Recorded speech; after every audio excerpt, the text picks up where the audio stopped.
That was Slick Slink Slut by Oh No My Spiders.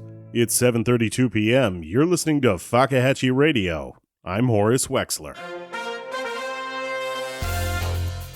The wind is very expensive. Cocaine and a crack pipe in the car. And I said, uh-oh, that doesn't sound good. The helicopter that's raging back there. Now here are the headlines that are currently trending on the FakahatcheeGazette.com website. FakahatcheeGazette.com. We break the news like your stepdad with your piggy bank. Horseradish levels continue to plummet around the globe. This is thought to be the result of the spreading drought of knowledge about what horseradish actually is. The World Spice Organization Director Brisham Bolguts gave a press conference in Geneva earlier today. I know it's spicy, but is it a root? If I dig around in the hole, can I dig up a horseradish? Do I have to combine a radish with a horse somehow? I don't even know if it's a spice. Are we even responsible for this? Should someone else be up here? Mastica Ennui, or as it's come to be known, board mouth, continues to spread. And with some scientists touting horseradish as a cure-all, federal supplies are rapidly dwindling. But some scientists claim this isn't board mouth so much as mouth burnout, directly tied to overdoses of flavory delivery systems, citing ranch being cooler than ever and cheese now being both cheesier and more nacho-ier. Regardless of the cause, mouths are continuing to go board at an exponential level. Mexico and the U.S. have upped emergency shipments of Chipotle to affected regions. Meanwhile, aniseed producers say they are uniquely able to help reintroduce flavor to affected regions around the globe. Though with interest in licorice-flavored items waning, aniseed producers are reportedly now paying people to take the product off their hands. House Representative Goodboy Polkitz gave a brief interview. Aniseed sounds like aniseed, and frankly, it tastes like asshole. We Americans don't want it, and we would prefer to never taste food again than have the taste of licorice in our mouths. Take it to Finland, you absolute lunatics. Before we turn to U.S. news, let's check in with our Eye on the Planet reporter and fashionista, Chuchi Bonhomme. Earth shit. Thank you, Horace. I'm Chuchi Bonhomme. Recently, it was the 50th anniversary of the day we celebrate here on Earth as Earth Day, so I decided to get this spectacular blue ball in space a little gift. But what do you get for the woman who has everything? That's not a coupon book for hugs. It took me a while to come to a conclusion, but then it finally hit me. A giant obelisk. Everybody knows that if you want a giant obelisk, you go to the same place where the pocket square was invented, Milan.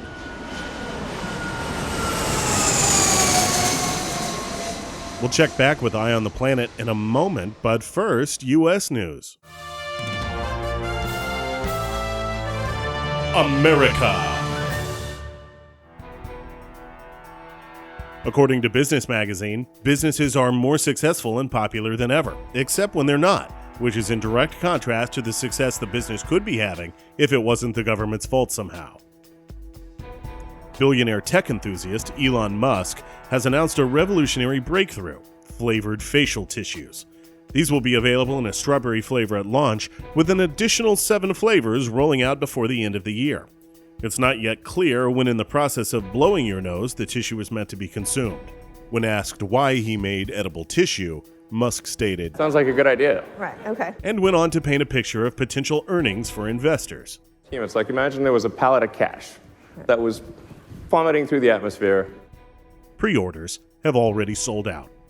Not to be outdone, the Kleenex Corporation has announced their Tasty Tissue campaign and have branded their boxes as original flavor.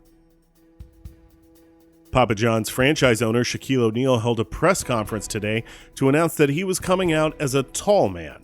He hopes that sharing his experience being tall will help other tall men and the discrimination they face daily from low doorways and compact cars.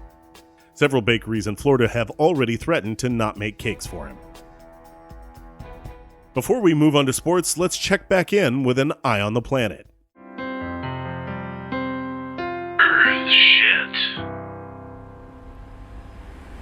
After stepping off the plane in comfy crushed velvet overalls that really highlighted the shape of my form, I told the local taxi man to ferry me to Positano Fallopian, world-class obelisk maker. if you want it to last a really long time, you could do it in metal, or maybe... that's going to be heavy and frankly expensive. I want it to be a nice gift, but not too nice, if you get my drift, because this is largely symbolic. Then you could use a rock, maybe. Like a nice marble could be good. Okay, I'm going to stop you right there. This is for the Earth, so I don't want to dig a big messy mine. Then, man, I don't know. Plastic is probably your best bet. It was my best bet, Horace. Strong, resilient, and lightweight.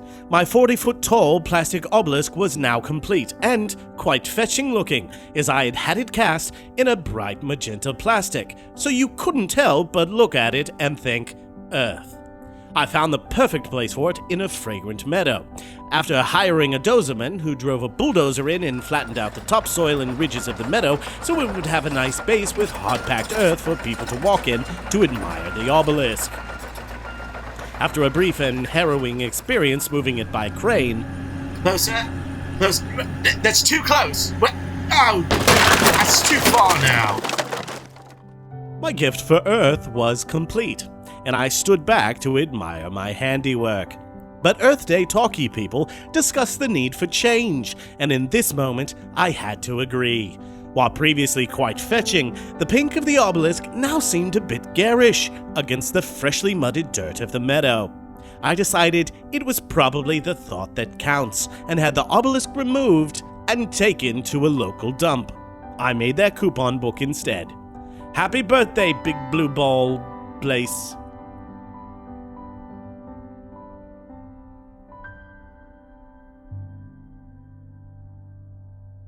Thanks, Chuchi. For more on all these stories, as well as pictures of the obelisk, please visit the FakahatcheeGazette.com website. And now a segment that's always a home run. It's Sports with Willie Cheshire. Sports! Hello, sports fans. Queen Sniffer Willie Cheshire here. Is there anything more sporty than the sport of love? I'll answer my question, no there isn't. And to that end, I've been watching two ducks outside my window absolutely get it. The drake's coming on strong, and oh my word, the hen dance is just out of reach. The mallard is gonna have to pick up his trousers and follow after. She dodges, looks away, looks back, boom, the drake has made his case, and she's caught in his gaze. With a look that says, let's see what you've got, big boy, the net is wide open. He feints to the right, feints down to the ground, eating a few bits of field. Nope. I'm getting word it's grass. He comes back, he makes his move. The drake mallard's now on top. He's starting to bite, but she's having none of it and tries to move away, and oh my word, here comes the corkscrew penis, and it's gonna be all baby ducks for the home team as far as I can tell moving forward this springtime. Back to you, Horace. Thank you, Willie. When news breaks, we're there. Turning to local news, the sheriff has asked me to reiterate that if you have any information on the mayor's continued disappearance, to please call the sheriff's office. I believe he's offering a 6-pack of warm Molson Ice currently as a reward until the city council can come to an agreement on if they'll authorize some reward money. Sorry for taking a drink on air. It's been a long day already, and like a lot of Fakahatchee, you know if I'm going to get anything done, I gotta have my Scud. It's liquid fuel, and my mouth is a gas tank. I'll take my check now. But it's spreading beyond our small town and is blowing up all over Florida, and it seems like the backlash is just beginning. We'll be talking with the inventor? Let's just call them the Mixmaster tonight on my show Night Drive, starting tonight at 1 a.m. I hope you'll join me, and even better, share your opinions. For Fakahatchee Radio, I'm Horace Wexler. Fakahatchee Radio. Still American for now. I'm Puce Higgins, bon vivant, Met Gala fashion winner, and peculiar sexual. I love high opulence like sparkling crystal chandeliers and the rich flavors of fine wines. So I forced my two loves to breed, and now I'm proud to introduce to you my Crystal Key West Chardonnay. It sparkles like diamonds because of the real crystals in it. Get a taste of the Hollywood opulence, but brought to you in a way that only the Florida Keys can make it. Crystal Key West Chardonnay. Demand the wine that you can crunch. Visit us at keywestwines.net.